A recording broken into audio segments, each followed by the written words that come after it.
to the Board of Directors regular meeting, Sacramento Metropolitan Fire District, September 13th, 2012.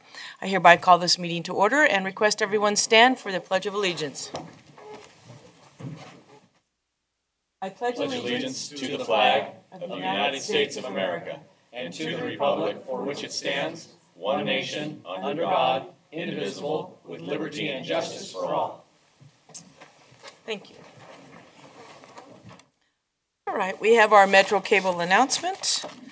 The open session meeting is videotaped for Cablecast on Metro Cable 14, replay on Saturday, September 15th, 2012 at 1 p.m., and on Monday, September 17th, 2012 at 6 p.m. on Channel 14, webcast at www.sacmetrocable.tv, and the open session meetings are also available for viewing on the district website at www.metrofire.ca.gov.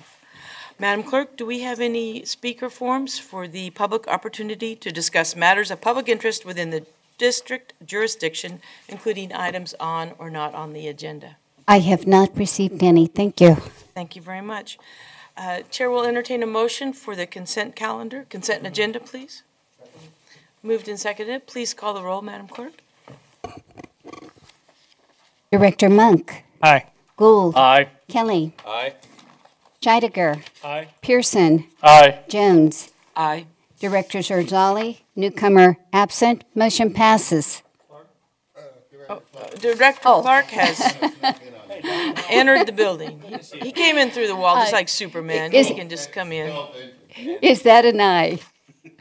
Thank you very much. Oh, thank you. Okay, and then Director Kelly?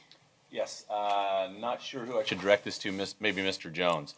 On this agreement for the planning and design, it says standard agreement. Is this an agreement that we provide to them, or are we signing their agreement? I'll have Larry Davis address that for you. Okay.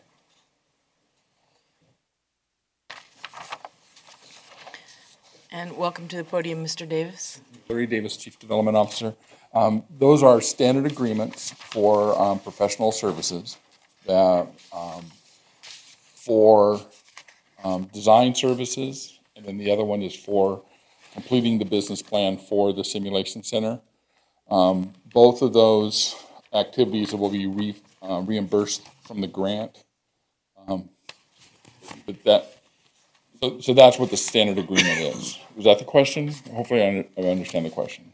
Okay, my question actually was, is this an agreement that we generate and have them sign, or is it an agreement that they generated and asked us to sign? No, we generated it, sent it to them. So I wanted to make sure that we're writing the agreement so that we're protecting our best interests. Yes, we drafted the agreement, and the general counsel reviewed it and approved it, and then they signed it. And so yeah, it came from us. Great, thank you. That's what I was searching for. Thank you, Director Kelly. At this time, we will adjourn to closed session, resuming as soon as we can. Madam President. I'm sorry, Chief? I think we have actually a speaker in the back that would like to address the board. Oh, right. Speaker card? Or? They're working on it now. Oh, you know what? That's fine. Let's, as soon as that's given to the clerk, we'll proceed. All right.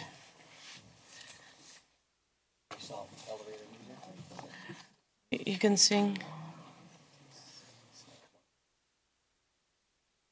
Hey, yeah.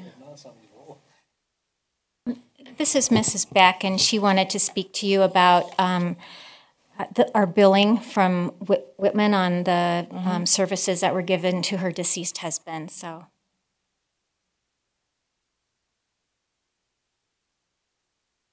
And welcome to the podium, Ms. Beck. Thank you.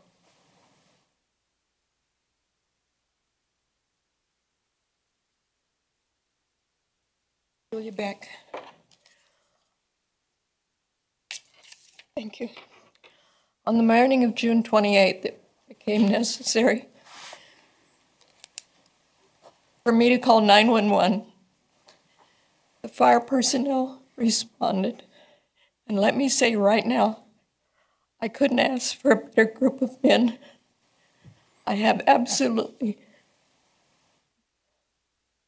nothing against any of them. They are the greatest group of men in the world, and I admire them greatly. But your billing departments are a bunch of jerks. On July the 18th, I buried my husband. 3 days later, I get a bill for the truck run. Okay, I put it in the pile with the other stuff that had to be handled. Believe me, I've never seen so much paperwork. 3 or 4 days later, I get a telephone call. When are you going to pay the bill? I said, I beg your pardon? That information was given to the firemen to pass out for Medicare, Blue Cross, TRICARE for Life. And they said, oh, we don't bill third parties. No, that's not what she said. We don't bill other agencies, is what she said. And I said, why not? And she says, we don't bill because we didn't transport him to the hospital, quote unquote. And I said, well, how am I supposed to do this? And she says, well, you pay us. And I said, the VA stopped his check, Social Security stopped his check, the Teachers Association has stopped his check. What am I supposed to pay it with? And she says, well, that's your problem. And with that, I hung up. I couldn't take any more. A week later, I get another call and another bill. The bills are 15 days apart. I get the phone call, when are you going to make a payment on this? And I said, I've already called Medicare. They're sending the forms. I will submit them, and as soon as they pay me, I will forward the check to you. Mm-hmm. Well, we can't wait on that. You need to make a payment now, or we'll need to turn this over to collection. I had just buried my husband 15 days before, and they're harassing me for a damn payment of $275.88. Needless to say, the day that the Medicare forms came in the mail, I filled them out, went to the post office, and mailed them off with a note attached to it, please expedite. 2 days ago, I got another phone call. The same thing. When are you going to make this payment? If you don't make a payment or pay this in full, we're going to have to turn it over to collection. I said, you do what you have to do, and I slammed the phone down, and with that, I lost my temper. When I lose my temper, Julia Ruth gets mad. And when Julia Ruth gets mad, stand by, and here I am. Mm-hmm. Do something with your billing service. I did not know whether it was an internal or whether you had an outside attorney that did it until Mrs. McFarland spoke to me briefly a few minutes ago, and I explained to her what was going on. I resent being harassed like this. I will pay the damn bill. At the moment, I sent a check for $5. I could have paid the whole thing. I won't until I hear from Medicare, because I don't think this is right. And that's why I'm here today, because I want you to please do something about this before somebody else is put in the same position that I have been in for the last months. It's not right, and it's not fair. Thank you. Ms. Beck, I totally agree with everything that you've just said, and I apologize. First of all, please accept our condolences for the loss of your husband. Very sad. And we'll direct our chief to follow up. We do have a third-party billing, and we will definitely give them the critical feedback that's needed to address this particular situation and other critical situations like this to be addressed where there is the Medicare reimbursement. And we all understand that that takes time, and that needs to be incorporated into the billing activity. Thank you very much. Those who have not gotten this, getting there, I know.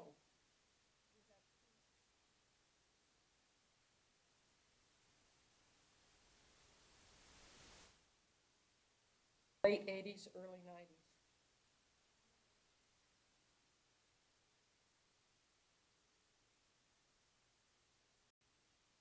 And thank you very, very much for bringing this to our attention, and it will be addressed. I will follow up. Thank you, Ms. Beck.